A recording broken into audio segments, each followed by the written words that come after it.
Halik kayo, pasok. Grabe, kuya. Ang laki ng bahay nila. Mansyon. Magtigil ka nga, nakakahiya. Baka mamaya makita ka pa ng amo natin. Wala rito ang amo namin, kaya ayos lang. Maupo muna kayo, kukuha lang ako ng maiinom. Salamat po. Ha? Ano yun? Saglit na natigilan si Ivana. Nang pagbaling niya sa labas ng balkonahe, may nasilayan siyang kakaibang bulto. Tila pinaghalong tao, aso at kambing. Kinilabutan siya. Kagayang-kagaya yun ng mga nababasa niya sa comics. Kuya, nakita mo yun? Ha? Ang alin? Para kasing may dumaang... wala. Gani-gani ko lang yata. Imposible namang may sigbin dito. Aray! Makabatok naman, kuya. Masisira ang buko, no ba? Una, hinaan mo nga yung boses mo. Pangalawa, tigilan mo lang kakabasa ng mga comics tungkol sa mga aswang. Hindi sila totoo. Kaya kung ano-anong nakikita mo eh. Totoo kaya sila? Pero malabo nga din namang makakita ko ng isa dito sa mansyon. Eto uminom muna kayo. Salamat po. Saan po pala kami ma-assign? At kailan po kaya kami pwede magsimula? Sana naman po hindi sa labas. Masisira ang balat ko eh. Dito na lang po sa loob ng mansyon. Pwede po akong taga-timpla ng kape ng amo natin pero ayoko maging kusinera. Pagpasensya niyo na po yung kapatid ko. Ganyan lang talaga yan. Ubod ng arte. Hindi naman anak mayaman. Ay, kaso iha, sa pananiman ng kalamansi lang kasi may available. Kaya naman, doon ko kayo ilalagay. Po? Magtatanim? Baka masirang kuko ko. Tagadilig na lang po kaya ako. Palabiro yung kapatid mo, ano? Hindi naman ako nagbibiro. Huh? Manang Peping? Sino po yun? Saka, baliw ba siya? Sino kausap niya? Shh! Si Sir Gavin yan, ang amo natin. Nagbalik na pala si Sir. Ay, sorry po. Ano nga ulit ang pangalan mo? Ivana po. Ivana, ingatan mo yung bibig mo at baka hindi pa kayo nagsisimulang magkapatid matanggal na agad kayo sa trabaho. Pwede ba? Itika mo yung bibig mo, Ivana. Pang ilang trabaho na natin to. At pag di pa rin tayo natanggap, talagang matutulog tayo sa gilid ng kalsada. Kasalanan ko bang para talaga siyang baliw? Ivana! Matalas ang tabas ng dila ng kapatid mo. Pagsabihan mo yan at mainitin pa naman ang ulo ni Sir. Pasensya na po. Gulat na napatras si Ivana nang biglang sumulpot ang isang lalaki. Kakaiba ang itsura nito. Walang buhok, kulubot ang balat at tuyong-tuyo habang nanlalaki at nanilisik ang mga mata. Naglalaway rin ito na animoy asong may rabies. Inoo! Ay di ba sabi ko sa'yo, hindi ka pwedeng magpakita kung may ibang tao. Anong nangyari sa kanya? Sino po siya? Siya ang anak ko na si Inoo. Huwag niyo siyang pag-isipan ng kung ano dahil lang sa itsura niya ha. May kapansanan siya kaya siya ganyan. Ganun po ba? Pasensya na po. Nagulat lang tong kapatid ko. Apa. Mukha siyang maligno. Kuya, aray! Hi Inoo. Ako si Rans. Ito naman ang kapatid ko, si Ivana. Pipe si Inoo, kaya hindi niya kayo maiintindihan at hindi niyo rin siya makakausap. Inoo, bumalik ka na sa kwarto natin. Bilis! Ano pong sakit? Pwede na kayong magsimula ng trabaho ninyo ngayon. At yung mga bag nyo, akin na. Sa ngayon, sasamahan kayo ni Iseng sa taniman. Iseng! Po? Iseng, samahan mo naman sila sa kalamansian. Po? Ngayon na? Now na? Wala man lang po bang house tour? Ay, ano bang sadya ninyo rito? Magtrabaho o magbakasyon? Pasensya na po. Ate Iseng, Tayo na po. Ivana, halika na. Pero, Wala nang pero-pero. Dito ang daan. ano kayang sakit ng anak ni Manang Peping? Tsaka parang siyang nakita ko kanina sa balcony. Nakakatakot naman siya. Mukha siyang sipin. Tanungin ko kaya si Ate Ising. Kung ano man yung iniisip mo, tigilan mo na. Opo. KJ naman ni Kuya. Tatanong lang eh. Pagkarating nila sa kalamansian, agad na itinuro ni Iseng ang mga gagawin nila. Silang nakatakda magtanim ng mga puno ng kalamansi. Ngunit hindi pa man sila nagsisimula, ay puro reklamo na si Ivana. Paano? Maiwan ko na kayo ha? Tawagin ko na lang kayo pag tanghalian na. O tawagin nyo na lang ako pag may kailangan kayo. Sige po, salamat po ulit. Kuya!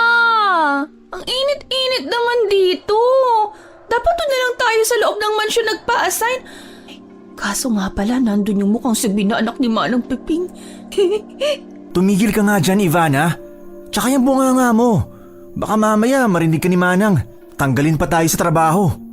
Bawal na po bang magsabi ng totoo ngayon? Pero kahit na, hindi ka dapat ganyan. Ay, bilisan mo na yan. Tulungan mo na ako dito.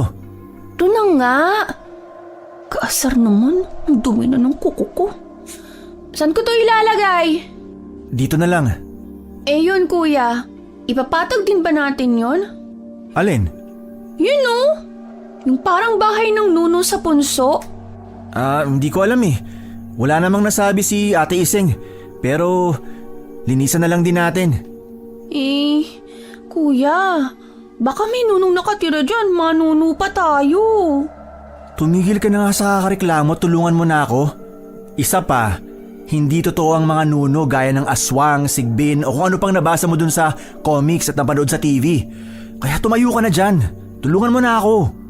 Eh paano nga kung meron? Eh di maganda. Makikita mo na mga kalahi mo. Kuya!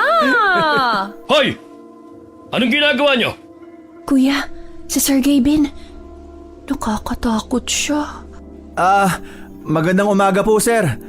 Ano po, pinapatag lang po namin ng lupa dito banda para mataniman din ng kalamansi. At sino nag-utusan yung patagin yan, ha? Manang Piping! Anang! Po, sir! Ay, ano na namang ginawa ninyo, ha?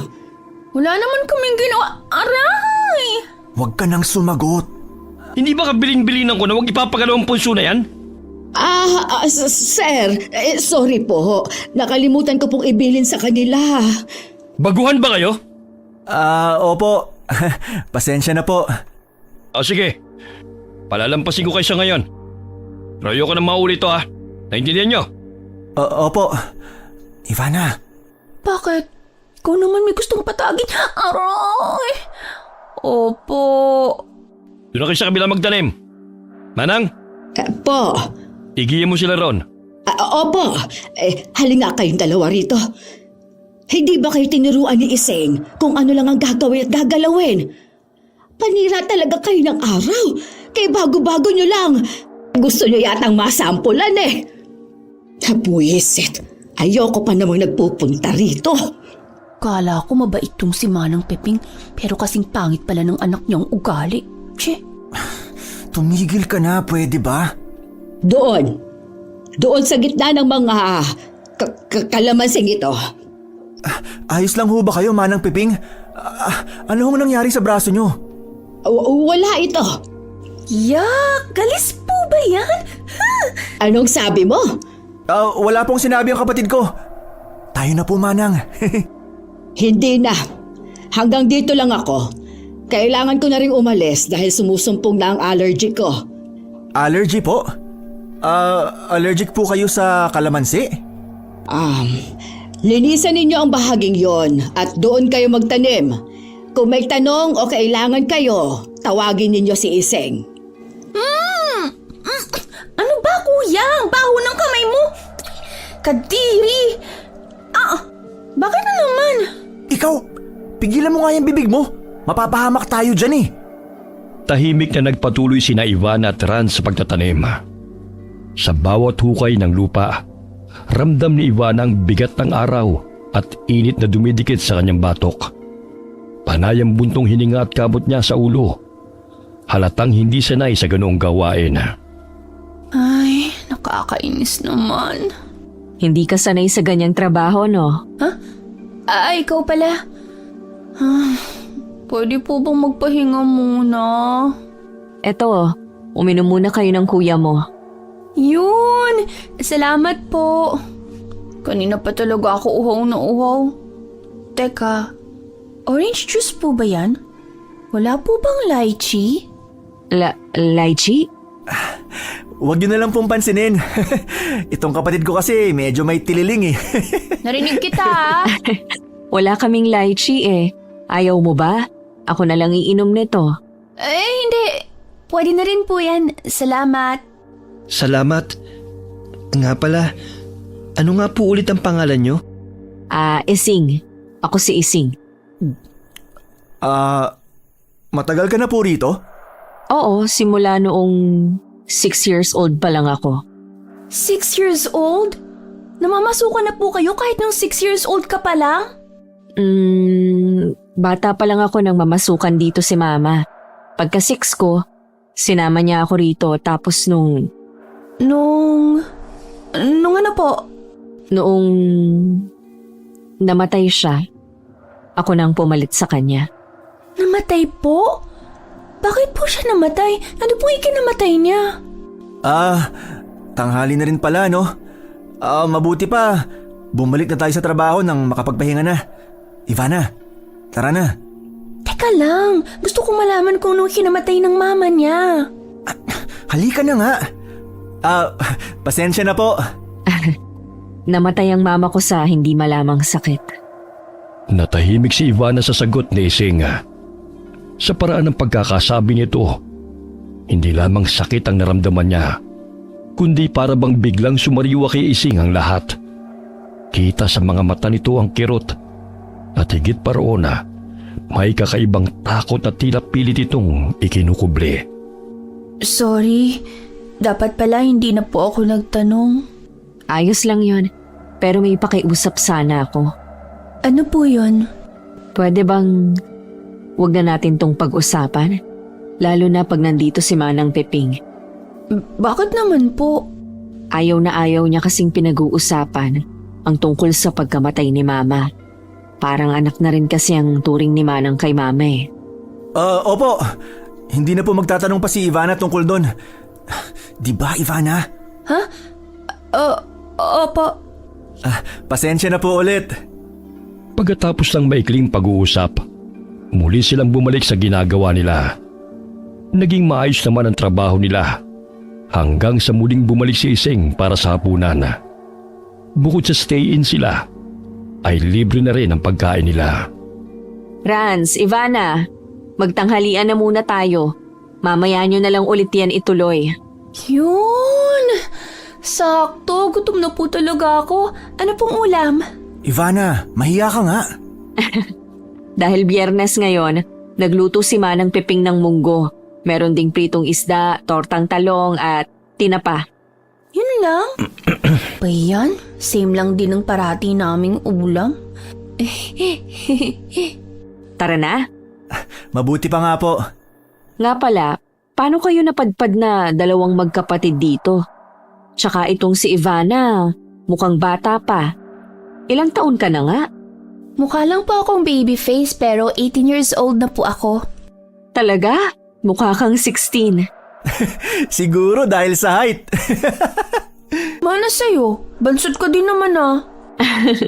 So ano nga, paano kayo napunta rito? Yung pamilya kasi namin, nabaon sa utang. Si Daddy nakulong dahil sa ipinagbabawal na gamot.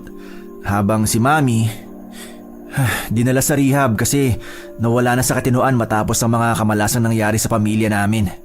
Ganun ba? Pasensya na ha. Kaya pala halatang hindi sanay at may pagkamaarte itong si Ivana. Mukhang may kaya pala kayo dati. Ganun na nga po. Bilisan na natin. Baka naghihintay na sila. Mainit pa naman ang ulo ngayon ni Manang Peping. Teka ate, Doon po ang daan papasok sa loob ng mansyon Hindi. May daan rin kasi dito sa likod na konektado sa kusina. Mas malapit kasi kung dito dadaan. Saglit silang natahimik. Pagkarating sa kusina, naroon na halos lahat ng trabahador. Mga nasa 10 katao rin yun. Hindi pa kasama si Manang Piping, Iseng, Rans at Ivana. Malaki ang kusina at meron tong mahabang lamesa na konektado sa labas, kung saan nakaupo ang ibang trabahador. Mabuti naman at nandito na kayo. Iseng, alam mo naman, di ba, na ayokong pinag-aantay ang pagkain. Pasensya na po, Manang. Sinundo ko pa po kasi sina Ivana at Rans sa taniman. Ay, sige na, maupo na kayo riyan. Ate Iseng, nakakatakot po si Manang Peping mo. Akala ko mabait siya kasi kaninang umaga ang ganda ng bungad niya. Pero nung sumulpot yung anak niya, bigla siyang sumungit. Shh, huwag ka maingay. Ayaw ni Manang na pinag-uusapan ng anak niya. Ano po ba talagang nangyari sa anak niya, ate? Ivana, kakasabi lang na huwag pag-usapan, di ba? Nagtatanong lang Nga pala, ate. Baka naman pwede niyo kaming iikot sa mansyon mamaya. Ay, oo nga, no? Hindi pa kayo na itour dito sa bahay. Sige, pag may oras pa mamaya, iikot ko kayo. Mabilis silang napatulon mula sa pagkakaupo at natigilan ng biglang padabog na ibinagsak ni Manang Piping sa lamesa ang isang mangkok ng munggo. Bahagyang tumilapo ng sabaw. Malapot, nakakadiring tignan. Subalit may kakaibang halimuyak na wari nakakatakam yun. Ang pinakaayaw ko pag nasa hapagkainan ay ang nag-uusap. Kaunting respeto naman sa pagkain. Iseng, kumuha ka na ng mga plato. Kuya, munggo ba talaga yan, no? Ganyan lang talaga ang itsura niyan, pero masarap yan. Talaga po? Ba't parang di ako kumbinsido? Sa kusina ko, pinakaayoko ang mareklamo sa pagkain. Kaya kung may reklamo kayo, pwede naman kayo kumain sa labas kung gusto ninyo. Tama ba, Ivana? Opo. Ay nako talaga, Ivana. Pag tayo hindi pinakain ni Manang, lagot ka sa akin. Gutom pa naman ako ngayon. Manang Piping, tulungan ko na po Hindi kayo. na, maupo ka na lang diyan. Opo. Siya nga po pala, nasaan po si Sir Gavin? Hindi po ba siya sasabay sa atin? Walang amo na sumasabay sa mga trabahador, iho. Bukod ang oras ng pagkain ni Sir Gavin. Ganon po ba? Pagkatapos mabigyan ng plato ang lahat, nagsimula na silang kumain. Medyo napapangiwi pa si Ivana habang sumasandok. Samantalang iba nilang kasamahan ay tila takam na takam at sarap na sarap. Kahit hindi naman ganun kaganda ang pagkakaluto ng mga pagkain. O Ivana, bakit hindi ka pa kumakain? Huwag ka nang mahiya. Opo. Kuya, masarap ba? Kuya. Ha? Kako, kung masarap po ba? Para ka kasing takam na takam dyan. Sa totoo lang, parang kakaibang lasa nito pero gutom na rin talaga ako dahil sa pagtatanim natin kanina. Isa pa, kailangan nating masanay sa pagkaing hinahain ni Manang Piping dahil kailangan nating magtagal sa mansyon na to. Alam mo namang wala na tayong ibang pupuntahan, di ba? Sige na, kumain ka na. Bakit? May problema ba sa mga hinanda ko? Wala po. Huwag niyo na lang pong pansinin si Ivana. Alam niyo naman po yan. Nga pala. Pasensya na kanina. Yang bunganga kasi ng kapatid mo, masyadong pinapainit ang ulo ko. Hindi ko natuloy kayo nailibot sa bahay. Totoo ba yan? Humihingi siya ng sorry? Mabait naman talaga si Manang Piping. Medyo hindi lang naging maganda ang unang encounter nyo kanina. Iseng, mamaya, ilibot mo muna sila Ivana at Rans. Saka ituro mo na rin sa kanila kung saan ang kwarto nila. Opo. Mabait? Parang di ko sure. Yan din akala ko noong unang kita namin kanina pero biglang nagsungit. Nakakapagduda tuloy yung kabaitan niya ngayon. Pero sa kabilang banda, ililipot sa buong bahay. Excited na ako. Mukhang excited ka na sa house tour Ivana. Ha? Kumain ka na at lalamig na yung pagkain mo. Apa, masarap ba talaga to? Ivana, ano ba? Huwag mo na nga amoy-amoyin yan. Isubo mo na lang. Insulto yan kay Manang. Gusto mo ba na hindi ka na niya pakainin? Ito na nga po. Masarap naman pala. Pwede na. Aray! Sabi naman sa'yo, masarap. Lalo na kapag nasanay ka na, mas lalo pa yung sasarap sa panlasa mo. Anong ibig niyong sabihin dun? Lalong sasarap? Ipinagkibit balikat na lamang ni Ivana ang mga panibagong tanong sa isip niya at itinuloy ang pagkain. Pagkatapos kumain, nagbalikan na sa kanilang gawain ng ibang mga trabahadora. Samantalang tinupad naman ni Ising ang pangako at inilibot sila sa mansyon. Dito naman ang kwarto mo, Rans. Kasama mo rito yung iba pang stay-in na trabahador. Saan po ako? Hindi po ba kami magkasama ni Kuya? Doon naman tayo sa kabilang kwarto. Bukod kasi talaga ang lalaki at babae dito. Yun kasi ang gusto ni Sir Gavin. Nga pala ate, kanina niyo pa po kami iniikot dito sa bahay. Pero wala akong ibang nakitang tao maliban sa ating mga trabahador at kay Sir. Pansin ko nga rin po. Wala po bang pamilya si Sir Gavin? Lapit kayo. Po? Bakit po? Matandang binata kasi si Sir. Sa madaling salita, wala siyang asawa. Bakit po?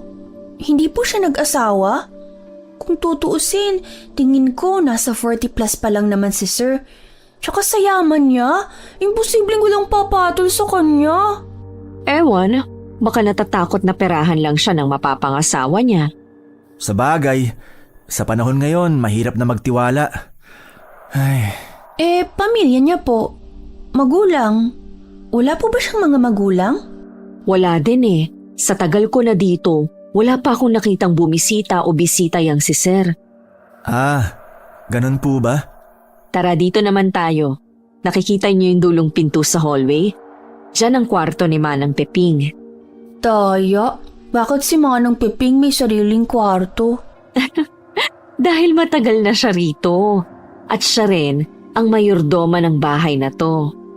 Tara, dito tayo. Saglit na natigilan si Ivana nang may makita siyang anino sa gilid ng kwarto ni Manang Piping. Dahil sa kuryosidad, ay walang pagdadalawang isip siyang humakbang palapit doon. Pero agad ding natigilan at napatalon sa gulat nang bigla siyang hawakan ni Ising. Nakakagulat ka naman, Ate Ising.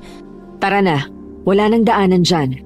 Pero may parang pasilyo pa po ron sa gilid ng kwarto ni Manang. Basement yon. Wala ka namang makikita doon kundi puro kalat. Tara na. Kalabog po yun Parang galing po sa basement. Wala naman ako narinig, Ivana. Baka guni-guni mo lang yon. Tayo na sa kwarto ng mga babae. Pero may narinig talaga ako Andito lang po pala kayo. Akala ko na wala na kayo Salita ko ng salita kanina. Wala na pala akong kausap. Ito kasing si Ivana Ano na namang ginagawa mo, Ivana, ha? Wala po. Tayo na? Teka po, Bakit na naman ba? dun po sa second floor, hindi niyo po ba kami itutour dun? Gusto ko pa naman sanang makita ang kwarto ni Sir. Ivana, huwag kang ganyan. Nakakahiya ka. Bakit naman gusto mo makita ang kwarto ni Sir? Wala lang. Naisip ko lang kasi kung anong itsura nun. Siguro maraming ginturon kagaya ng mga napapanood ko sa TV. Ganun kasi sa malalaking mansyon gaya nito.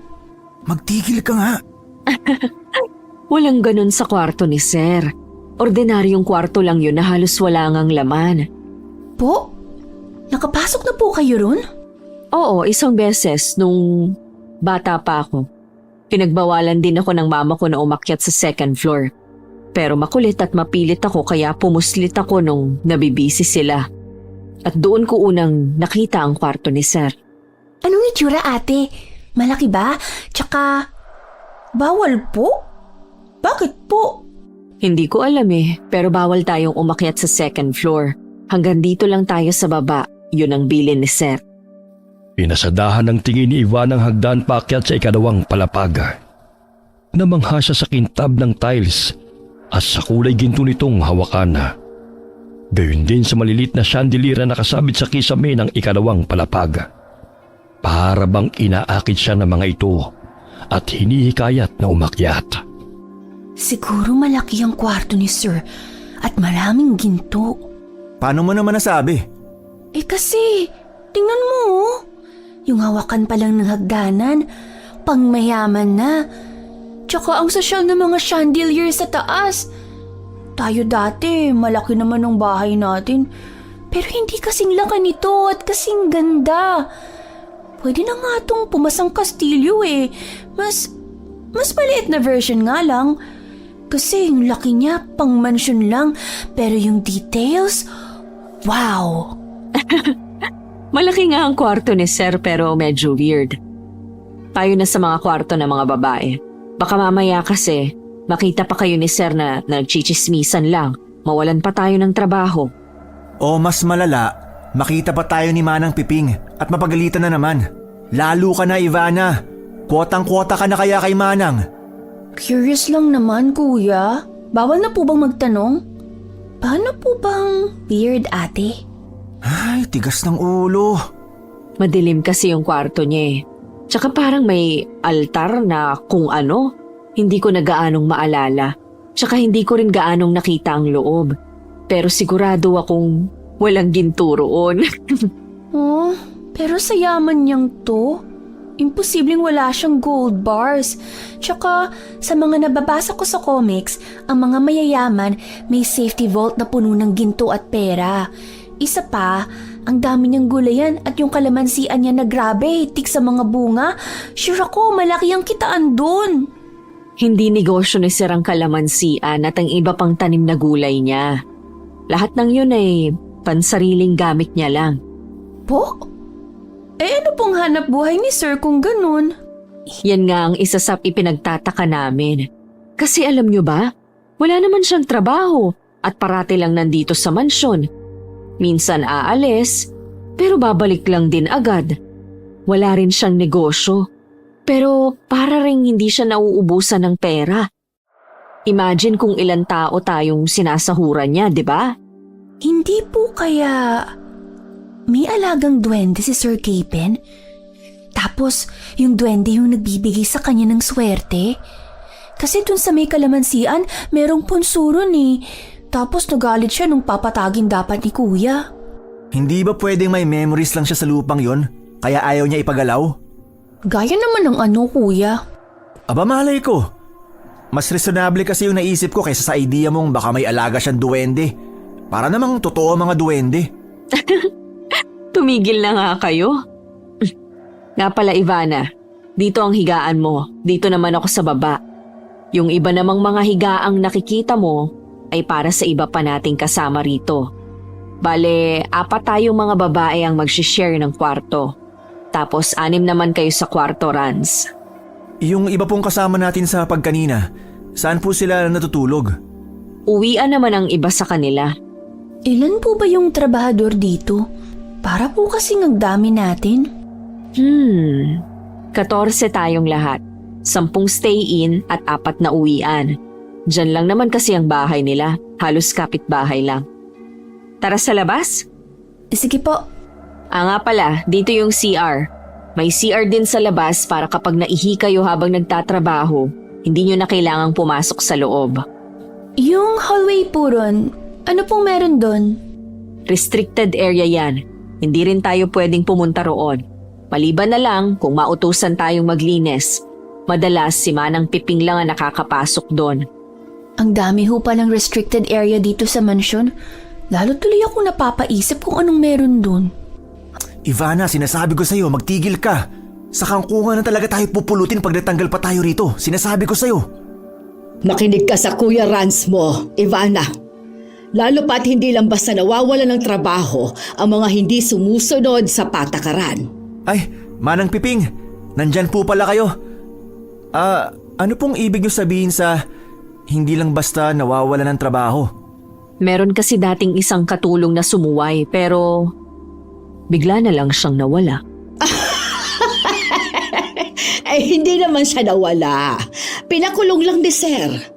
Ngayon, kung ayaw ninyong makulong, matuto kayong sumunod. Siya, tama na ang house tour at bumalik na kayo sa trabaho ninyo. Narinig mo? Kung ayaw mo makasama si Daddy sa kulungan, magpirmi ka. Iseng, maiwan ka. Opo. Babalik na po kami sa trabaho. Di ba't kabilin-bilinan ko na hindi na uungkatin ang nangyari noon? Huh? Iseng, yung inutos ko sa'yo, nakalimutan mo na. Po, inutos? Opo. Bakit? May problema ba? Wala po, kuya. Bago tuluyang tumalikod ay muling nilingon ni Ivana ang mahabang pasilyo. At mas lalo tuloy siyang napaisip kung anong meron doon at kung bakit bawal ang pumunta roon maging sa ikalawang palapag ng bahay. Simula nang dumating sila kaninang umaga ay nararamdaman na niya na may kakaiba sa mansyon ng amo. Kuya, wala lang. Bakit nga? Kasi parang may kakaiba sa mansyon. Tsaka sa ikinikilos ni Manang Peping. Ikaw ba talaga yan? Anong meron? At bigla namang seryoso ka? Kasi kuya, ganito yung mga plot na nababasa ko sa comics. Ayun! Balik na naman tayo sa comics. Sabi sa'yo, tigil-tigilan mo na yan eh. Pero, alam mo, sa totoo lang, medyo nakakapagduda nga. Ang laki-laki ng bahay pero ang daming bawal puntahan. May problema ba, kuya? Parang kanina ko pa po kasi kayo napapansing lunok ng lunok. May nakabara ba sa lalamunan niyo? Hindi ko nga alam eh. Para akong naglalaway. Gusto niyo po kuha ko kayo ng tubig? Sige, kuha mo ako. Medyo alangan pang naglakad palayo si Ivana. Habang panakanakang lumilingon sa kuya niyang panay pa rin ang paglunok at paghawak sa leeg na animoy may nakabara roon. Pagdating niya sa kusina sa likurang bahagi ng mansyon ay naabutan pa niya roon si Iseng na naglilinis. Ate Iseng. O Ivana, ikaw pala. Anong ginagawa mo rito? Manghihingi po sana ako ng tubig. Nandun, kumuha ka na lang. May ginagawa pa kasi ako. Sige po. Ano po pala yung kinukuskus niyo dyan? Tugo po ba yan? Ha? Yung ano, pinaglutuan to kanina. Sige po, kukuha na po ako ng tubig. Niluto kanina? Parang wala namang karning niluto kanina. Bahala na nga. Pagkakuha ni Ivana ng tubig ay dali-dali siyang bumalik sa kuya niya. Pagdating niya roon nadatnan niya itong nakatungo sa lupa. Naglalaway at sumusuka. Mabilis niya itong nilapitan at muntik pang mapatid sa pagmamadali. Kuya? Kuya, namumula ka na. Ayos ka lang ba? May masakit ba sa'yo? Hihingi na ba ako ng tulong? Ayos lang ako. Wag na. Yung tubig. Ito po. Tubig pa. Teka, kukuha ko. Ay, hindi. Alalayan ko na lang kayo papunta doon. Ang layo kaya ng kusina, kuya. Tara, kaya mo bang tumayo? Oo. Ano ba kasing nangyari sa'yo, kuya? Hindi naman po kaya dahil dun sa kinain natin kaninang tanghalian?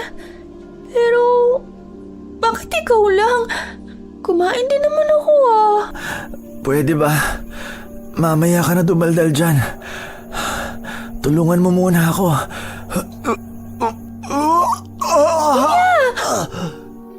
Mabilis na inikot ni Ivana sa paligid ng paningin niya para sana humingi ng tulong.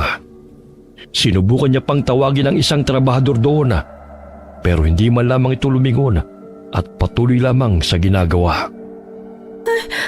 Ano pong problema nila? Bingi pa sila. Kuya, malapit na tayo. Dahan-dahan lang. Nasusukan na naman ako. Teka, sandali. Kuya! Ano nangyayari sa'yo? Ate Iseng! Ate Iseng! Oh, anong nangyari sa kuya mo? Hindi ko nga po alam. Bigla na lang siya naglaway tapos nagsuka. Tubig. Tara, tulungan na kita. Dalhin natin siya sa kusina. Sige po. Dahan-dahan lang. Eto, tubig. Salamat. Ate, hindi po kaya dapat dalhin na natin siya sa ospital? Hindi, ayos lang siya. Normal yan. Po, pasensya na po. Hindi ko narinig yung huling sinabi niyo. Wala yon. Mawawala rin yan mamaya pag nakakain ka na, Rats. Ikaw ba, Ivana? Ayos ka lang ba? Wala ka bang nararamdaman? Po, wala po. Dapat po ba meron? Aha? Hindi. Hindi naman sa ganun. Hindi kaya nagutom ka, Rans? Baka nga po. Ano kuya? Nasusuka ka pa rin ba? Hindi na. Salamat. Mabuti naman kung ganon. Sa kabila ng nangyari kay Rans, ipinagpatuloy pa rin nila ang kanilang trabaho.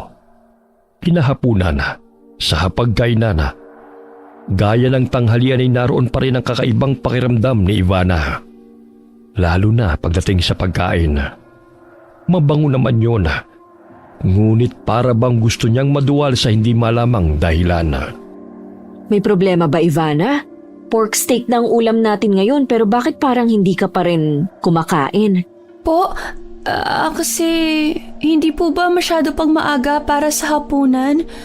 Palubog pa lang po ang araw oh. Maaga lang talaga kaming naghahapunan kasi maaga din ang gising natin bukas para magtrabaho. Si Manang Peping po pala, hindi po ba siya sasabay sa atin? Si Manang? Hindi talaga siya naghahapunan. Diet kasi siya. Ganun po ba? Saglit na tumahimik si Ivana at sumubo. Maayos at masarap naman ang lasa. Ngunit sa hindi may paliwanag na dahilan, ay para bang hindi niya magawang lunukin yun. Napansin din niya na tila masyadong tahimik ang mga kasama nila. Nakatun lamang sa pagkain. Para bang gutom na gutom. Ganon din ang kuya niya. Kuya, masarap ba talaga? Kuya! Huwag mo nang abalahin ang kuya mo sa pagkain. Malamang sa tagal niyong nagtrabaho sa kalamansian kanina ay talagang napagod at nagutom yan. Kumain ka na lang para may lakas ka rin bukas. Hindi mo ba kakainin yan? Ha? Sa akin na lang. Pero... Bago pa man makasagot si Ivana, naisubo na ni Rans ang ulam niya. Napabuntong hininga na lamang siya at kinain na lamang ang tirang kanin sa plato. Kinagabihan, hindi makatulog si Ivana. Panay ang gulong at ikot niya sa higaan hanggang sa makaramdam siya ng tawag ng kalikasan. Ay, ano ba yan? Antok na ako pero hindi naman ako makatulog. Tapos bigla pa akong tinawag ng kalikasan. Puti pa sila ang himbing na ng tulog. Namamahay lang yata ako. Ivana? Saan ang punta mo? Gabi na. Ate Iseng, gising pa po pala kayo. Hindi rin po ba kayo makatulog? Ha? Saan ka ba pupunta? Bigla po kasi akong tinawag ng kalikasan eh. Magsi-CR lang po ako. Ganun ba? O sige, bilisan mo at matulog ka na ulit. Lumalalim na rin kasi ang gabi. Opo. Ang dilim naman dito. Wala akong makita. Teka, saan nga yung CR banda? Dito ba? O sa kabila? Ay, ba't kasi ang dilim? Asan na ba kasi yung CR? CR... Ha! Ayun! Huh? Kuya? Kuya, ikaw ba yan? Saglit na natigilan si Ivana nang may makita siyang pamilyar na bulto na pumasok sa banyo. Nagmamadali ito at animoy naduduwal. Medyo alanganin pa siyang humakbang. Ngunit nang makita ang kuya niya ngayon, ay dali-dali siyang lumapit. Laking gulat niya nang makitang kumulay pula ang mga mata nito. Kuya? Paano? Tubig! Diyos ko, ano bang nangyayari sa'yo, kuya? Tubig! Pahingi ng tubig! Opo. Teka, kukuha ko. Huh? Ano yun? Punyeta, bakit pa kasing dilim dito? Sinong nandyan? Shit! Bakit parang may tumaang anino? Hindi po magandang biro to. Tuwag po ako. Huwag niyo po akong tatakutin. Pakiusap. Ivana, yung tubig. Ito na. Kukuha na po ako ng tubig. Kahit nanginginig sa takot, sinikap niyang ihakbang ang mga paa papuntang kusina. Panay pa rin ang paglinga niya sa paligid. Ngunit natigilan siya nang mapadaan sa may hagdan papuntang ikalawang palapag. Mula roon ay may narinig siyang tila nag-uusap. Dahil sa kuryosidad, hindi niya namalayang nakakit na pala siya roon. Si Sir Kevin ba yun? Sinong kausap niya? Sapat na bang mga naani kong gulay bilang handog sa'yo? Handog? Gulay? Sino bang kausap niya? Wala naman akong nakikita. Hindi kaya... Sino nandyan? Patay! Ano? Gusto mo pa ng karagdagan? Hindi niya ako pwedeng makita dito. Pero sino pa talagang kausap niya? Shh! Teka sandali. Parang may tao talaga. Hindi mo ba nararamdaman? Wala ka talagang kwenta. Nanlaki ang mga mata ni Ivana nang biglang lumutang sa ere si Sir Gavin. Doon niya napansin ang isang maliit na nilalang na nakatayo. Nanilisik ang mga mata sa matinding galit. Nakapangingilabot ang anyo nito. Napatras si Ivana sa takot. Lalo na nang biglang may dumang anino sa likuran niya. Duwende ba yun? Sorry na, patawad. Hindi dapat ako nagsalita ng masama. Nadala lang ako ng galit. Kung duwende yun, bakit ganun ang itsura? Hindi naman sobrang nakakatakot ang mga duwende sa comics ha. Isa pa, wala silang pangil. Salamat. Hindi na mauulit. Ano? May ibang tao rito? Ay, kailangan ko nang umalis. Kakaibang duwende ang meron siya. Masamang duwende. Si Manang, bakit gising pa siya? Hindi niya ako pwedeng makita. Teka, ito na lang. Mabilis na nagtago si Ivana sa likod ng malaking vase sa gilid ng isang kwarto, malapit sa may hagdan.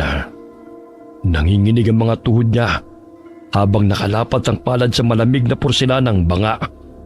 Igil hininga siyang sumilip mula roon. Hindi naman siguro nila ako makikita dito, di ba? Manang Piping, Sir, anong ginagawa mo rito? hindi ko ho intensyong umakyat. May narinig ho kasi akong kalabog. Pasensya na ho. Sandali, Po. gabi na, bakit gising ka pa? Ano ho kasi... Posible kayang si Manang Peping yung aninong nakita ko kanina? At oo nga, bakit gising pa siya? Malayo ang kwarto niya sa hagdan, kaya imposibleng marinig niya ang kalabog mula ron. Akala mo ba hindi ko malalaman ang ginagawa mo? Sir, patawad po. Walang pwedeng makalam ng sikreto ko, Manang. Sikreto? Yun ba yung tungkol sa duwende? O may iba pa? Oras na may makalam nito, papatayin kita. At idadamay ko rin ang anak mong halimaw. Naiintindihan mo? Opo! Umalis ka na. Bago pa magising ang iba. Opo! Ivana, Patay! Si Kuya! Anong gagawin ko? Ivana, nasan ka na? Ivana, Ako na pong bahala sa kanya, sir. saglit na sumilip si Ivana mula sa likod ng banga. At gano'n na lamang ang gulat niya nang mapalingon din si Sergey Bin sa direksyon niya. Agad niyang tinakpan ang bibig at bago pa siya mahalata ay mabilis siyang gumapang papasok sa isang kwarto. Doon niya namataan ang hagdan pababa. Walang alinlangan siyang bumaba roon. Pikit matang pinipigilan ng sariling mapasigaw. Ay, muntik na ako doon. Tama talaga si Kuya. Dapat mag-iingat na ako eh. Pero teka, nasa na ba ako? Ba't parang mas lalong madilim at malamig dito? Ano yun? Hindi. Guni-guni mo lang yun, Ivana. Imposible. Imposibleng may tunog ng mabilis na hayop dito.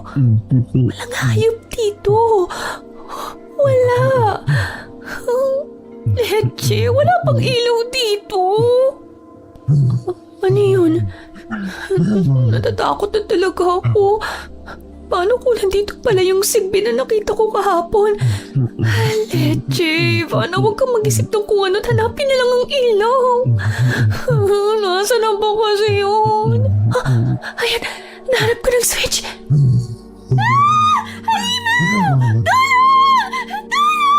Hindi ba sinabi ko na Aswang!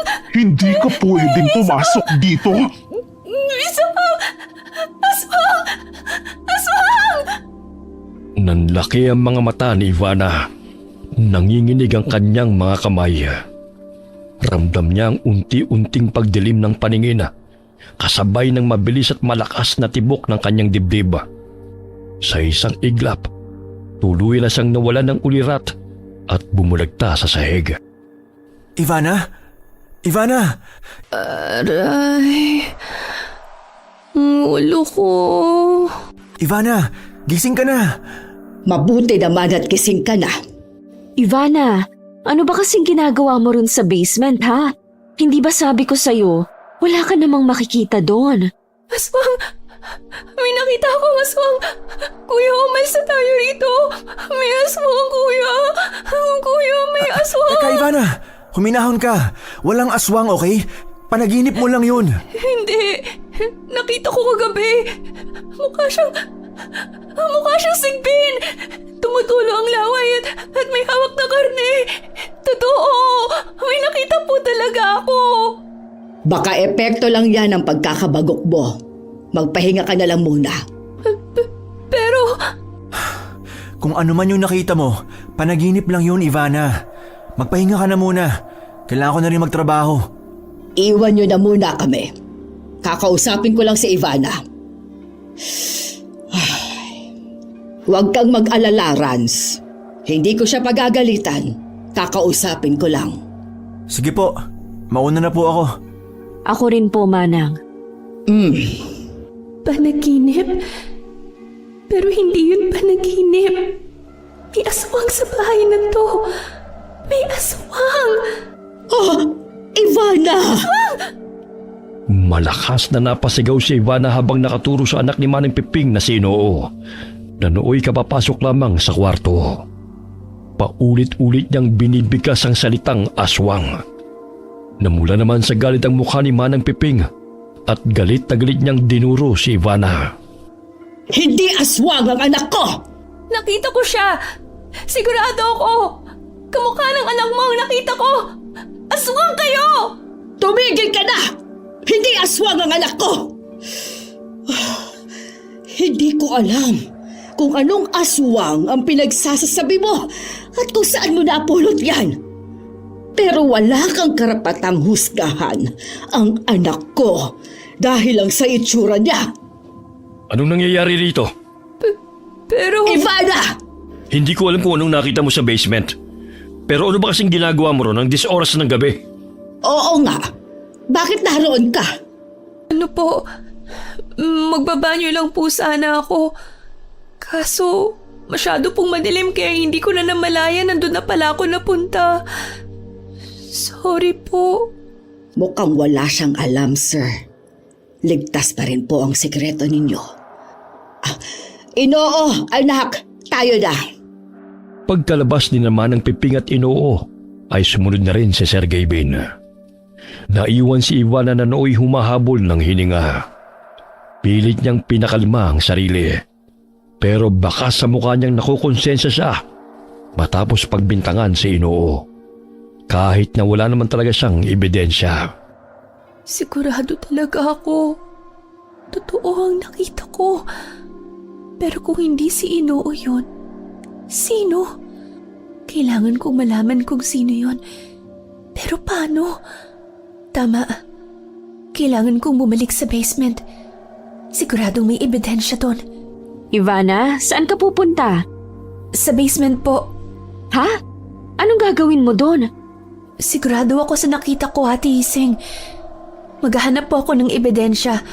Ako ang nakakita sa'yo sa basement, Ivana. At natitiyak ko sa'yo, walang kahit na ano doon. Malinis ang basement. Malinis? Hindi po ako naniniwala. Kailangan kong bumalik sa basement. Ivana! Ang kulit talaga. Antayin mo ako!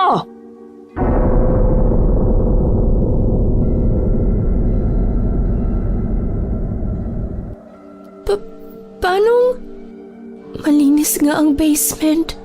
Sabi ko naman sa'yo, di ba? Wala ka ngang makikita dito. Tara na, bumalik na tayo sa kwarto at kainin mo na yung dinala kong lugaw bago pa lumamig. May hagdanan yun dito. Asa na yung hagdanan? Ano bang pinagsasasabi mo, Ivana? Tara na. Pero Ate Ising, Ano ba? Gusto mo bang mapagalitan ka na naman? Gusto mo bang mawalan kayo ng trabaho o ipakulong ni Sir? galit po ba kayo? Pinapainit mo kasi ang ulo ko eh. Nag-aalala lang naman ako sa'yo. Tara na. Maupo ka dyan at kainin mo tong lugaw na dinala ko sa'yo. Ano po yan? Bakit kakaiba po ang itsura? Lugaw. May karneng baboy ito. Kainin mo ha. Ubusin mo. Pero hindi pa po kasi ako nagugutom. Kumain ka kahit onti lang. Ito. Sige na. Sige po. Bakit po ganun ang lasa? Nakakadiri. Ha? Hindi naman. Baka sa panlasa mo lang yun. Subukan mo ulit. Pero Sige na. ganun pa rin po ang lasa, Ate Ising. Akadiri po talaga. Ano po ba yan? Ano pong hinalo niyo sa lugaw? Wala naman akong nilagay. Sige na, isa pa. Ayoko na po. Wala naman po akong sakit. Hindi niyo naman po ako kailangang subuan. Sige na, last na talaga. Ayoko na nga po! Bahagyang napalakas ang pagkakatulak ni Ivana sa mangkok na hawak ni Ising. Nahulog yun at natapon sa sahig. Mabuti na lamang at hindi nabasag. Agad siyang tumayo at tinulungan si Ising na damputin ang mangkok at kutsara. Ngunit natigilan siya nang makitang saglit na pumula ang mga mata ni Ising. Buisit. Ako na. Oh, ayos ka lang? Para ka nakakita ng multo. Yung mata niyo, guni-guni ko lang yata yun. Tama. Baka guni-guni ko lang. Wala po. Pasensya na po. Hindi pa kasi talaga ako gutom eh. Ayos lang. Nga pala, Po? paano ka ba napunta sa basement? Pangako, hindi na ako magagalit. Ano bang ginagawa mo doon? Ang totoo niyan, ate. Pasensya na kung napagtaasan kita ng boses kanina. Ang tigas din naman kasi ng ulo mo. Sige na, ayos lang. Ano ka ba? Papagkakatiwalaan mo ko. Baka po kasi isumbong niyo ako kay Manang Piping o kaya kay Sir Gavin. Tsaka, paano po pala ninyo nalaman na nasa basement ako? Nagising ako sa isang sigaw. Paglabas ko, Napansin kong galing yun sa basement, kaya bumaba ako at nakita kitang nakahiga sa sahig. Tinawag ko si Manang at ang kuya mo na ang nagbuhat sa'yo papunta rito. Ganun po ba? So paano nga? Paano ka napunta sa basement? Huwag kang mag-alala, hindi naman kita isusumbong. Ano po kasi, di ba dapat po magbabanyo ko nun?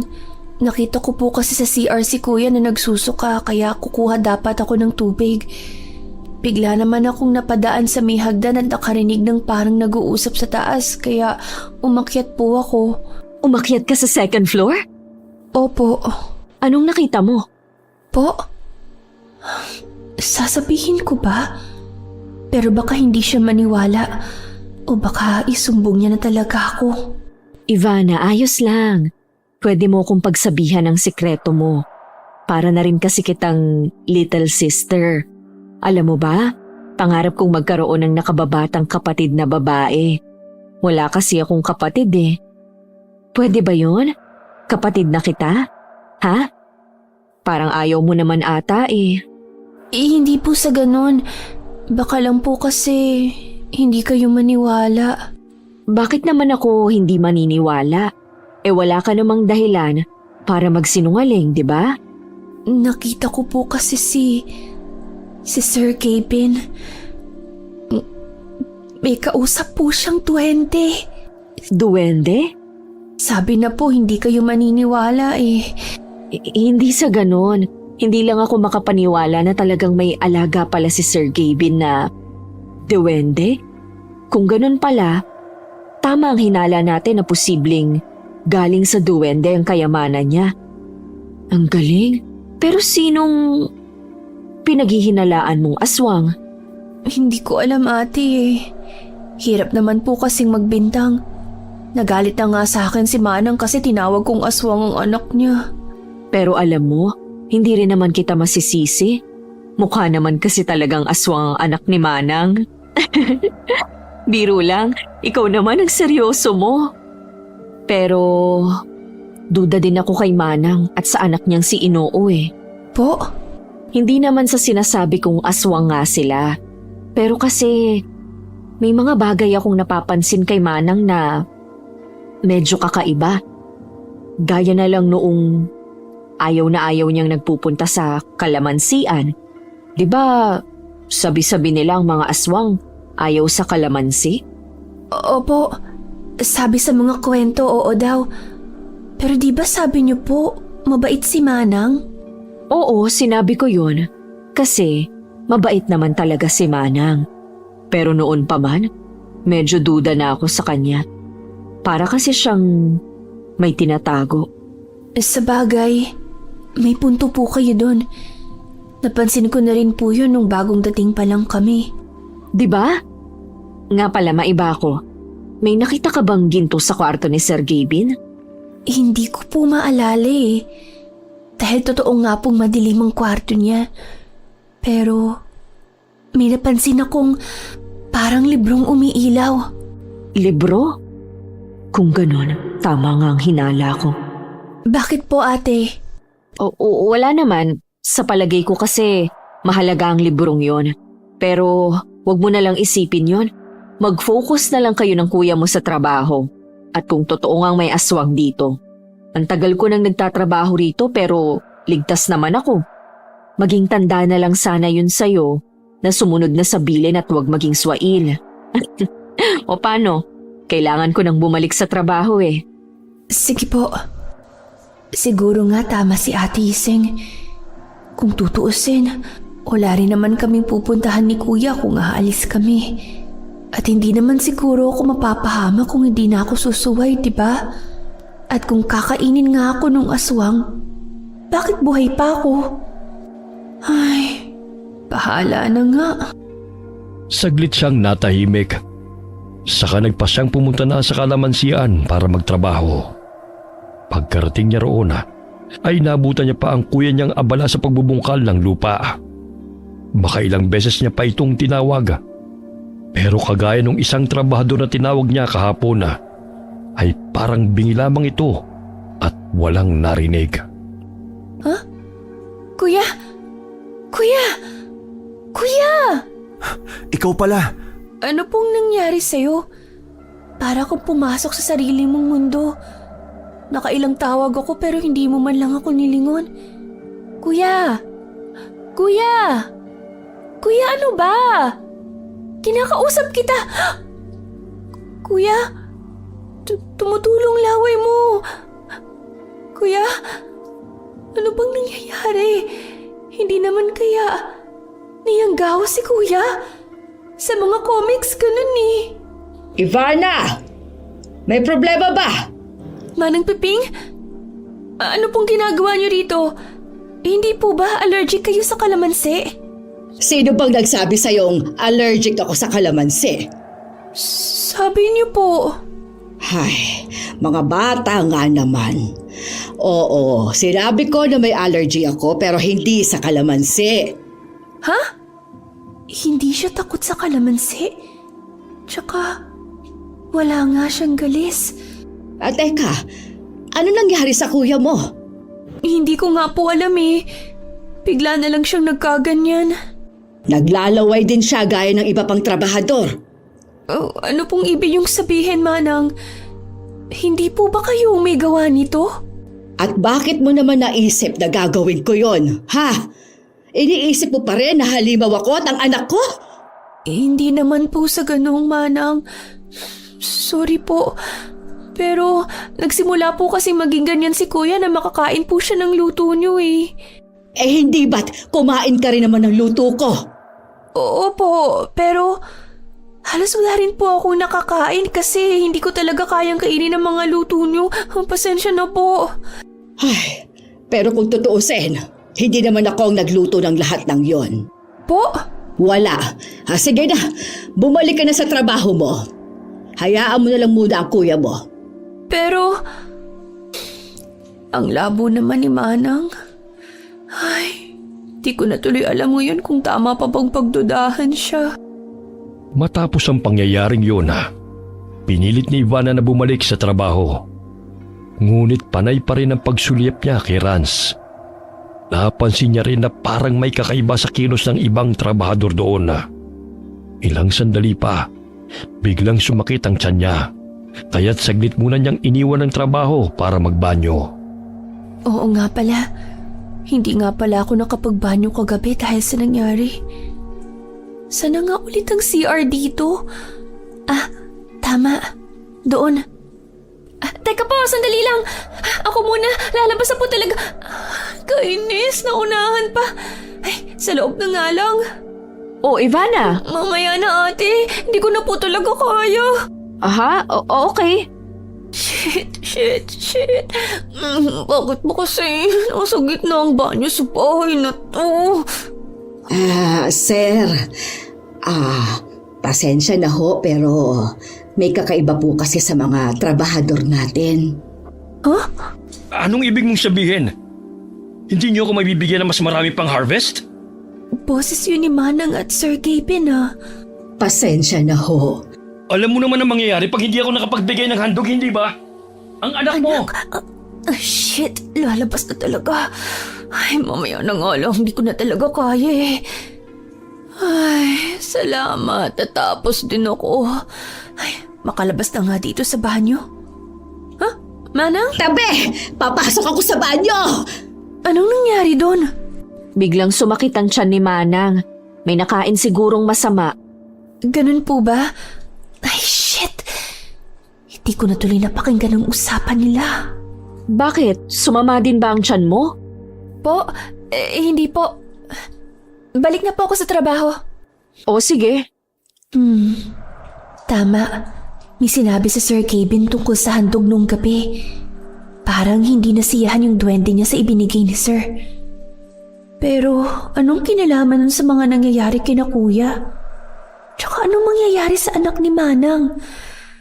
Ay... Buong umagay walang ibang inatubag si Ivana kundi ang magtrabaho. Habang panaka-naka niyang sinusulyapan ng kuya niya na parang wala sa sarili at tuloy lamang sa pagbubungkal ng lupa. Kinahapunan ni muli silang tinawag ni Ising para sa hapunan. Kakain na po? Sasabihin ko pa lang sana, Inunahan mo naman ako. Kuya? Huh? Asa na siya? Ayun o, nauna na. Mukhang excited na kumain. Ate Iseng, wala ka po bang napapansing kakaiba kay kuya at saka sa iba pang mga trabahador dito? Napansin ko na po to nung una na parang masyado silang tahimik. Pero ngayon, pakiramdam ko may kakaiba sa kanila. Ano ka ba? Normal lang yan sa taong pagod. Eh yung naglalaway po, normal din po ba yun? Ha? Ate, hindi po kaya may ginawa si Manang sa kanila? Ayoko pong mag-isip ng masama pero nakakabahala na po kasi talaga. Paano kung… Ano ka ba naman, Ivana? Huwag kang mag-isip ng kung ano-ano. Masyado pang maaga para malaman nyo. Mabuti pa, halika na. Bilisan na natin ang makapagpahinga na rin pagkatapos. Pagkatapos ng maikling usapan nila, agad silang nagtungo sa kusina. At ganun na lamang ang gulat ni Ivana nang makita roon si Manang Piping na abala sa paghahalo ng niluluto. Maging si Iseng ay nagulat din habang ibang trabahador ay tahimik lamang na naghihintay ng pagkain at nakatulala. Manang Peping, ano pong ginagawa nyo rito? Hindi na ba ako pwedeng tumapak sa kusina ko? Pagmamay-ari mo na ba to? Po? Simula ngayon, sasabay na ako ng kain sa inyo. At ako na rin ang magluluto ng mga pagkain. Hindi po ba kayo nagluluto ng pagkain dati? Tsaka akala ko po diet kayo. Sinong nagsabi sa iyong diet ako? Iba lang talaga ang oras ng pagkain ko. Isa pa, si Iseng ang nagluluto ng mga pagkain ninyo dati. Pumapalit lang ako kapag may inuutos ako sa kanya. Si Ate Iseng? Pasensya na. Ganun ba talaga kapangit ang lasa ng luto ko? Sinusubukan ko naman po talagang sarapan eh. Hindi naman sa ganun. Pero mukhang nagiging matamlay kasi lahat ng kumakain ng luto mo. Anong ibig sabihin doon ni Manang? Sinasabi niya ba na si Ate Iseng may gawa nito kina kuya? Pero imposible. Palihim na sinulyapan ni Ivana si Iseng. May kakaiba sa itsura nito na para bang hindi siya natutuwa sa biglang pangingialam ni Manang Piping. Gustuin man ni Ivana na itanggi, pero nagsisimula na rin siyang magduda kay Iseng. Sige na, maupo na kayo. Nagluto po kayo ng bago? Oo, hindi kasi masarap ang luto mo. Kain na. Ate Iseng, di ba sabi niyo po parang anak ng turing ni Manang Piping sa mama niyo?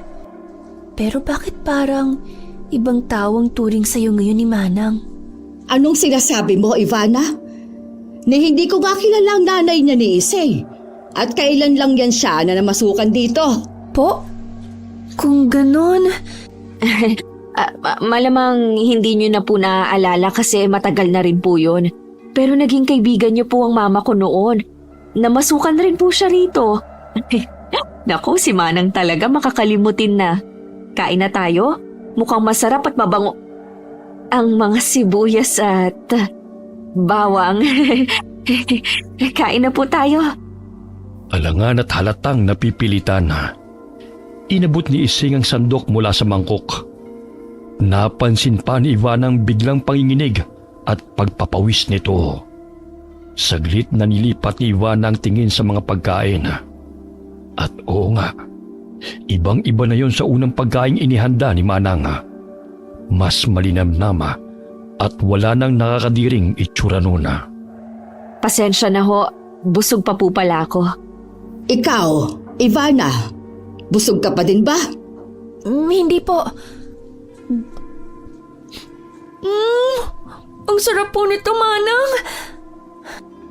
At oo nga, mas normal ang lasa nito kumpara doon sa unang hinain ni Manang na mabango naman pero may nakakadiring itsura at nakakasuka na lasa. Manang! Oh, kumakain pala kayo. Bakit ganito? Bakit iba ang lasa? Kuya, may problema po ba? Dahan-dahan lang po sa pagkain. Ano nangyayari sa kanila? Manang? Asa na sila? Ano nangyayari? Manang? Sir? Saan sila nagpunta? Hindi ito yung pagkain! Hindi ito yun! Kuya, ano bang nangyayari sa inyo? Bakit parang nagiging halimaw na kayo? Yung laway niyo, kuya. Ah! Manang! Sir Kevin! Ate Iseng! Huwag niyo akong iwan! Manang! Ate Iseng! Teka, susundan ko ba sila Manang o si Ate Iseng? Ay, ewan! Bahala na nga! Mabilis na napalingon si Ivana sa kusina nang makarinig ng mga kalabog ng mga kaldero at tila umuungol na hayop. Mariin siyang napalunok ng muling lumitaw ang anino. Alangan man ay agad siyang sumunod kina Manang sa pasilyo sa ibaba. Manang? Manang Peping? Sir Kevin? Lumayo ka sa akin! Huwag ka lalapit! Inoo! Inoo! Manang, yung anak niyo po! Tinakot mo kasi siya. Bakit ka ba sumigaw? Nagulat po ako eh. Inoo, halika kay mama. Bilis! Manang, ano po ba talagang nangyayari?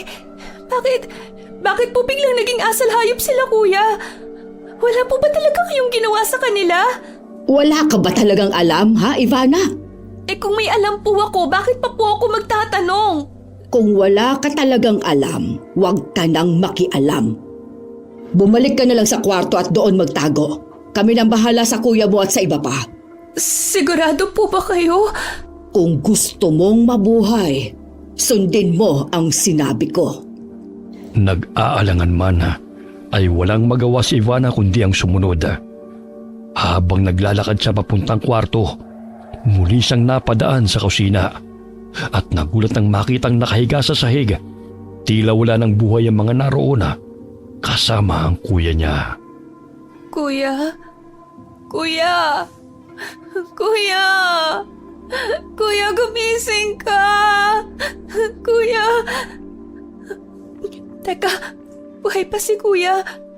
Pero bakit wala siyang malay? Bakit wala silang malay? Ano bang nangyayari? Yung aswang, siya ba ang may gawa nito? Kailangan kong sabihin to kay Manang. At saan ka sa palagay mo pupunta? Ikaw yung nakita ko kagabi. Huwag kang lalapit! Diyan ka lang! Sabi ko na nga ba, totoo yung nakita ko. May aswang nga! Sino ka? Hindi mo ba ako nakikilala? Di ba kapatid na tayo? Little sister na kita. Ate Iseng, ikaw ang aswang? Pero bakit? Paano? Kung hindi lang kasi matigas ang ulo mo, edi sana hindi pa nangyari to at sana hindi ka madadamay. Kayo ng kuya mo. Mabilis na napatras si Ivana nang biglang humakbang palapit si Iseng. Hawak ang kutsilyo. Mabilis niya itong hinagi sa kanya. Ngunit agad din itong nailaga ni Iseng.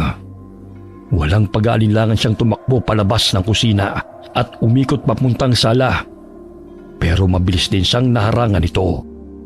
Manang! Akala mo ba makakatakas ka? Ate Iseng, wag po. Parang awa niyo na. Makukuha ko na sana ang gusto ko pero panira ka. Dapat pala pinatay na kita ng gabing yon. Manang! Bitawan mo siya! Ang mutya ng diwende at ang diwending puti na nagtaksil sa kabutihan. Ibigay mo sa akin yan. At bakit ko naman ibibigay sa'yo? Uring! Ngayon na! Biglang lumamig ang paligid at mula sa ilalim ng sahig ay sumirit ang alikabok at hangin at tila may sariling buhay. Lumitaw ang puting duwende. Kagaya pa rin yun ang unang beses na makita ni Ivana. Sa isang iglap, sumiklab ang liwanag na tila apoy at dumiretso yun kay Iseng pero hindi ito natinag.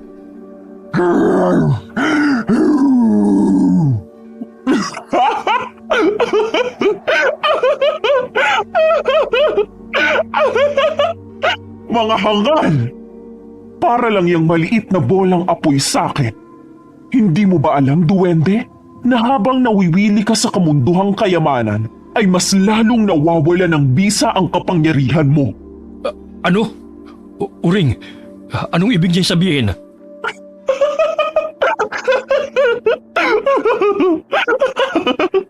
Katapusan niyo na! Ivana! Dito, bilis! Uring! Huwag mong hayaang makalapit! Sir, delikado po tayo rito. Masyado siyang malakas. Ano pong gagawin natin? Natatakot na po ako. Uring! Harangan mo kami! Kailangan namin makatakas! Ano? Bakit po? Ano pong sabi ng duwende? Unti-unti na siyang nakokontrol ng sigbin. Ano na pong gagawin natin kung ganon? Manang! Manahimik ka muna, Ivana. At hayaan mo si Sergey Bin na makapag-isip. Wala na akong pagpipilian kundi gamitan ng mutya ng duwende. Umusog kayo! May kung anong dinukot mula sa ilalim ng damit si Sergey Bin. Isang makintab na batong halos kapareho ng diamante. Mabilis niya itong itinaas. Dahilan para lumikha ng nakakasilaw na liwanag at umalingaw-ngaw ang ugong sa buong mansyon. Wari nagising ang lahat ng espiritu sa paligid. Iyan ba? Iyan na po ba ang mutya? Sir, sigurado po ba kayo? Kung gagamitin ninyo yan, baka hindi ninyo makontrol ang mga susunod na mangyayari. Wala nang oras para magduda. Kung hindi natin siya pipigilan ngayon, lahat tayo mamamatay. Kung ganon, totoo nga ang mutya. Hindi itong tamang panahon para mamangha, Ivana. Humihina ng duwende mo, sir? Maghintay ka! Itong sayo! Ipinatong ni Sergey Bin ang mutya sa kanyang palada at agad itong kumislap. Kumalat ang liwanag na parabang kumakain ng dilim. Napaatras ang sigbin. Umaba ang mga pangil at umungo ng ubod ng lakas. Tila nasusunog sa bawat kisap ng bato. Ilang sandali pa, mabilis itong napalhod at nanghina. Tayo na! Patay na po ba si Ate Hiseng? Buhay pa yon, kaya kailangan nating umalis. Tara na! Sandali lang po. Sino kuya po? Balikan na lang natin sila. Sa ngayon kailangan na natin tumakas. Tama si Sir. Kaya huwag ka nang matigas ang ulo, Ivana. Bilis! Saglit lang ang epekto nito. Saan naman po tayo pupunta? Sa gulayan! Doon, sa taniman ng sibuyas at bawang. Dito na tayo dumaan. Inoo! Anak! Halika kay Mama! Bilis! Huwag kang matakot. Shh! Ayos lang, anak, ha? Ligtas ka, ha? Hindi ko man lang namalayang nasa likod ko pala si Inoo. Dito tayo. Bilis! Mabilis silang tumakbo palabas ng mansyon. Sa bawat hakbang ay naririnig ni Ivan ang pag-uga ng sahig at ang aligaw-ngaw ng nakakatakot na ungol ng sigbin. Nilingon niya ito. Nakita niyang unti-unting bumabalik ang lakas ng halimaw kahit na nasunog ng liwanag. Pagkarating nila sa gulayan, Ligtas tayo sa ngayon dito. Dito na rin muna tayo magpalipas ng umaga. Ano po? Magpapalipas ng umaga? Wala man lang po ba tayong gagawin? Paano po yung ibang trabahador na iwan sa kusina? At si Kuya, paano po sila? Manang, sir, isipin niyo po, kapag may isang nawala o namatay na trabahador, sa inyo po babalik lahat ng yun. Kaya kailangan niyo po silang tulungan. anong gusto mo? Natatalo na nga ng halimaw na yun ang duwende ko. At nagamit ko na rin ang mutya. Wala na rin yung silbi. Pero, wala na lang po ba tayong gagawin? Kaya nga tayo maghihintay ng umaga. Dahil mas mahina sa umaga ang mga aswang na gaya niya. Pero baka mahuli na po tayo kung mag-aantay pa ng umaga. Alam ko na, naalala ko po may binanggit si Ate Ising tungkol dun sa librong mahiwaga na umiilaw. Libro? Opo, yung librong nakita ko sa kwarto niyo. Kung ganon, umakyat ka nga sa second floor. Hindi na po yun ang mahalaga ngayon. Mukha po kasing interesado si ate dun sa libro. Kaya sa palagi ko, may magic yun. Librong umiilaw. Ang libro ng kaalaman sa salamangka bang tinutukoy mo? Kaalaman sa salamangka? Binigay yun sa akin ng isang matandang ermitanyo noon. At binalaan niya rin ako tungkol sa duwendeng alaga ko. Oo, tama. Naalala ko na. Sabi niya, sa oras na tuluyang lamunin ng kadiliman ng puting duwende, magagamit ko raw yung pangdepensa. Iyon po! Kailangan po nating makuha yun! Pero papaano? Nandun sa loob ang librong yon. Hindi ko naman pwedeng utusan si Uring. Dahil malaki ang tsansang makontrol siya ni Ising. Lalo't mukhang maalam ang isang yon. Pero hindi pwedeng maghintay lang ako dito. Si Kuya na lang ang natitirang pamilya ko. Paano kung mamatay siya? Paano na kung may gawin sa kanya si Ate Ising? Alam ko na. Takot ang aswang sa bawang, hindi po ba? Natigilan na lang si Manang Piping at Sergey Bina nang biglang magsimulang magbungkal ng lupa si Ivana. At nang makarinig siya ng atungal mula sa loob, ay mas binilasan niya pa ang pagbungkal ng lupa. Hinila niya rin ang ilang mga nakausling tanim. Tutungangan na lang po ba talaga kayo dyan? Hindi niyo man lang po ako tutulungan? Ivana, masyadong delikado ang gagawin mo kahit pa may panangga kang bawang. Hindi sasapat yan. Palibhasa po kasi nandito ang anak niyong si Inoo. Ligtas at wala sa kapahamakan. Kaya madali ninyong nasasabi yan. Kung ayaw niyo po akong tulungan, ako na lang po mag-isa. Sa simula pa lang alam ko nang magiging sakit ng ulo ko itong si Ivana. Kung hindi ko lang talaga kakilala ang mga magulang nila, hindi ko talaga ito tatanggapin. Wala na talaga tayong magagawa. Mukhang desidido talaga siya. Ay, bahala na siya. Tapos ka na ba dyan? Tutulungan niyo na po ba ako? Delikado ang gagawin mo. At kung ikikwintas mo lang ang mga bawang na yan, pwede pa rin sila matanggal. Ano pong gagawin ko kung ganun? Kainin mo. Po, sigurado po kayo? Mukha ba ako nagbibiro? Nag-aalangan ka? Huwag mo na lang iligtas ang kuya mo kung... dahan-dahan lang. At sayang kung isusuka mo lang din ang lahat ng yan. Sapat na po ba yun? Huwag mong isuka. Sayang. Ito, isabit mo to sa leeg mo. Ito naman, iligay mo dyan sa bulsa mo. Ganito ang gagawin natin, ha? I-distract namin si Ising. Tapos, doon ka dadaan papuntang kusina. Kung tama ang pagkakatanda ko, wala sa bookshelf ang libro kundi... tama. Nilipat ko yun sa isang sikretong drawer sa ilalim ng kama ko. Hanapin mo na lang yun doon. Oo. Huwag kang susuka. Apo.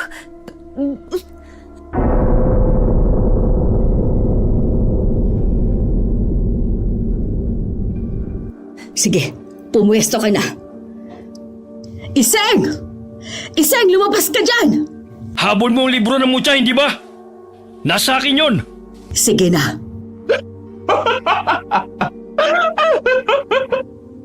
Anong akala nyo? Mauuto nyo ko? Lumabas kayo dyan sa gulayan at ibigay nyo sa akin ang kailangan ko. Gaya ng plano nila, mabilis na pumuslit si Ivana papasok sa kusina. Pagkarating niya roon, agad niyang nilagyan ng tagi-isang pirasong bawang ang mga trabahador na mahimbing pa ring natutulog. Pagkatapos ay mabilis siyang umakyat para kunin ang libro. Ngunit bago pa man niya yun mahanap, ay narinig niya na ang boses ni Ising. Akala nyo ba maiisahan nyo ko? Puisit, kailangan ko ng bilisan. Ay, asa na ba kasi yun? Ilalim daw ng kami. Ayun, ito na nga yun. At saan sa tingin mo yan dadalhin? Ate Ising. Papakawalan ko kayo ng kuya mo, ibigay mo lang sa akin yan. Akin na. Hindi. Patayin mo muna ako bago ko ibigay sa ito. Mabilis na hinagis ni Ivan ang isang buong bawang kay Ising, dahilan para tamaan ito at mamilipit habang sumisigaw sa sakit. Mabilis siyang tumakbo pababa, pero natigilan din kagad nang biglang humarang ang duwende. Naglabas ito ng itim na enerhiya at inihagis kay Ivana. Mabuti na lamang at nakaiwas siya. Tuluyan na ngang naging masama ang puting duwende ni Sir Gavin. Kailangan ko na makaalis. Uring! Nandito ako! Ako ang umabuso sa'yo, hindi ba? Ako ang labanan mo! Sir Gavin! Ivana! Yuko! Shit! Muntik na ako dun! Tara na! Bilis! Natigilan sila nang biglang sumulpot sa harap nila si Iseng na nasa anyong sigbin na ulit. Agad na itinaas ni Manang ang hawak nitong bawang at iniharang ang sarili kay Ivana. Habang si Ivana naman ay mabilis na binuklat ang libro at naghanap ng kung ano mula roon. Tapusin na natin to. Ibigay niyo sa akin ang libro at ang mutya. Manigas ka, Iseng! Kilala ko mga gaya mong ganid!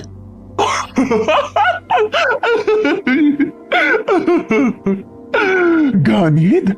Hindi ba ikaw at ang sir mo ang ganid dito? Ano pa namang libro to? Wala akong maintindihan sa mga nakasulat dito. Sino ba sa atin ang gumagamit ng kapangyarihan ng mutya at ng duwende para pagalingin ang anak at para magpakasasa sa yaman? Ako ba? Oo, pagiging makasarili nga ang ginawa ko. Pero maiintindihan mo rin yon kapag naging ina ka na. Kahibangan!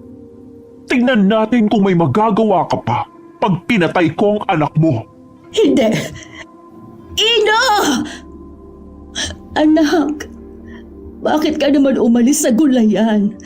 Hindi ba sabi ko doon ka lang? Asa na? Teka, punyeta, bakit ganitong sulat nito? Hindi ko maintindihan. Ang mutya ba to?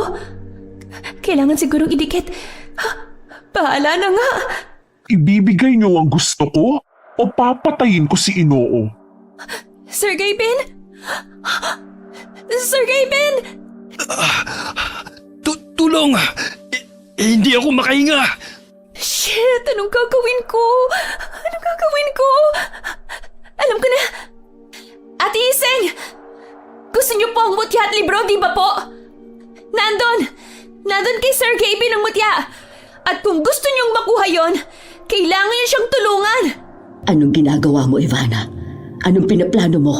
Basta, magtiwala na lang kayo. At paano ako makakasigurado na hindi niyo ako lolokohin? Huwag niyo pong sabihin natatakot kayo sa duwende. Kung tutuusin, kaya niyo nang bawiin ang mutya ngayon din.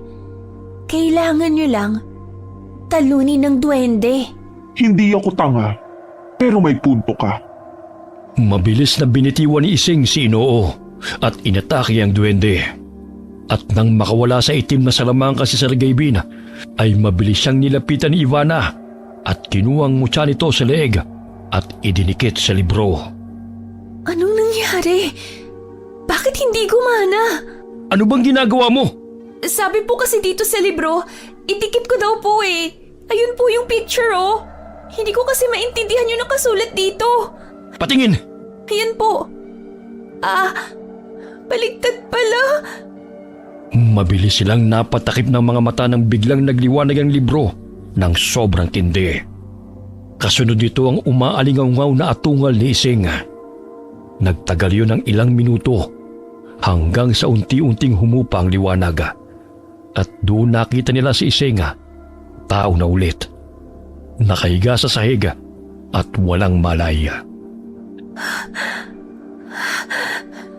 Tapos na po ba? Tulungan mo ako. Itali natin siya. Saan niyo po nakuha yan? Bilis! Opo. Ivana! Kuya! Buhay po kayo! Bakit? Namatay na ba ako? Teka, ano nangyari kay Ate Iseng? Bakit siya tinatali? Mahabang kwento, kuya eh. Tulungan niyo nga ako rito. Bilis! Doon natin siya ilagay. Manang, ayos lang po ba si Inoo? Oo, awa ng Diyos, maayos siya. Tapos na ba? Si Iseng, ang duwende. Tinatali na po nila si Ate Iseng. Yung duwende naman, hindi ko na po alam kung nasan eh. Bigla lang nawala pagkatapos ng liwanag. Ay, Sir Gabin, ano na pong balak ninyo kay Iseng ngayon? Ito-turn over ko siya sa mga pulis at titiyakin kung hindi na siya makakawala sa kulungan. Paano po kung bumalik siya? Di na siya makakabalik. Titiyakin ko yon. Pagkatapos ng lahat na nangyari, agad na tumawag ng pulis si Sir Gabin. Ipinaliwanag niyang nagtangkang magnakaw si Iseng at nakasakit pa ng kapwa niya kasambahay. Yun din ang kwento na pinaabot ni Ivana sa kuya niya at sa iba pang trabahador. Sa presensya ng mga pulis, wala nang nagtanong o nakiusoso pang mga kapitbahay kung ano talaga ang nangyari ng gabing yun. Nagpatuloy ang kanilang trabaho sa mansyon, ngunit nagbago na ang lahat. Si Ivana, na dati isa lamang sa mga taga-tanim, ay naging kanang kamay na ni Sergey Bin sa negosyo. Hindi na siya basta manananim, kundi isang pinagkakatiwalaang katuwang. Samantala, si Ransay na natili sa kalamansian. Mas pinili niyang manatili bilang magsasaka dahil anya'y mas gusto niyang paghirapan ang kanyang kinikita at tunay na nag-e-enjoy siya sa simpleng buhay na yon. Mula noon, unti-unti na ring nawala ang bakas ng kababalaghan. Nasunog ang bahay ng duwende sa may kalamansian. Tanda na tuluyang nang naglaho ang nilalang na yon. Nang lumaon, natuklasan din ni Ivana at Rans ang totoo. Ang anak pala ni Manang Piping na si Inoo ay may karamdaman na tinatawag na progeria o premature aging syndrome, dahilan ng kakaibang anyo nito. Sa kabila ng lahat, dala ni Ivana ang mga aral ng gabing yun na may mga bagay na hindi may papaliwanag ng mga mata at may mga sekreto ring mas mabuting manatiling nakatago. Natutunan rin niyang huwag basta manghusga ng tao base lamang sa kanilang anyo at huwag din agad ibigay ang tiwala sa mga taong inaakala niyang mabait. Ngunit higit sa lahat, natutunan niyang ang tapang ay hindi kawalan ng takot, kundi ang pagpili pa rin lumaban para sa mga mahal niya kahit natatakot. At mula noon, bawat anihan ng kalamansi ay hindi na lamang simpleng kabuhayan para sa kanila, kundi paalala na minsang dumana sila ng bangungot at matagumpay nilang nalampasan yon. Wakas. Halik kayo, pasok! Grabe.